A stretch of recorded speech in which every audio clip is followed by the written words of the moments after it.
chiens, chevaux ou encore insectes. Le musée de la gendarmerie se penche dans une nouvelle exposition temporaire sur les animaux. À Melun, les curieux pourront découvrir cette singulière relation à travers 3 salles riches de nombreuses pièces.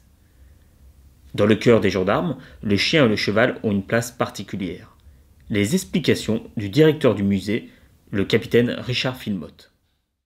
Alors, 2 animaux emblématiques, en tout cas ceux qui sont les plus connus par la population. Alors effectivement le cheval, quelle que soit sa taille, nous l'avons utilisé de la maréchaussée dès 1740-1750.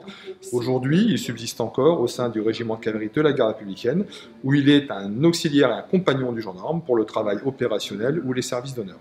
Le chien, lui, apparaît à la fin de la Seconde Guerre mondiale, dans les années 45-48, essentiellement au premier chenil, créé en Algérie.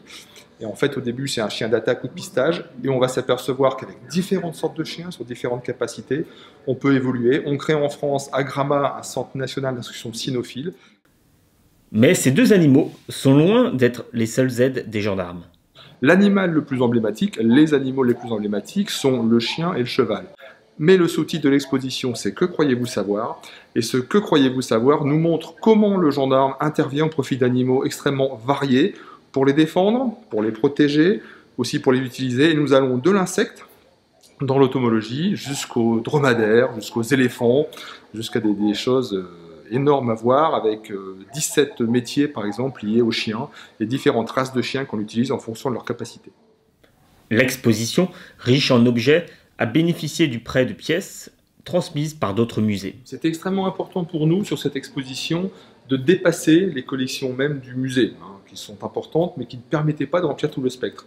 Et nous avons imaginé de contacter de grandes institutions, comme le MUCEM à Marseille, le Musée national des douanes à Bordeaux, le Musée du Loup au Cloître Saint-Égonec, le Musée de Beaune, pour cet excellent tableau. Et donc ces partenaires nous ont fait confiance, ils nous ont prêté des pièces. Donc vous l'avez vu, le cheval d'Ozou, par l'École nationale vétérinaire, le tableau de Zarafa. Et en fait, c'était aussi l'occasion pour nous de pouvoir mettre à la disposition du public des œuvres qu'ils ne pouvaient pas rencontrer. Donc voilà, 5 grands, pas capitales régionales, mais 5 grands musées en France qui nous ont fait confiance.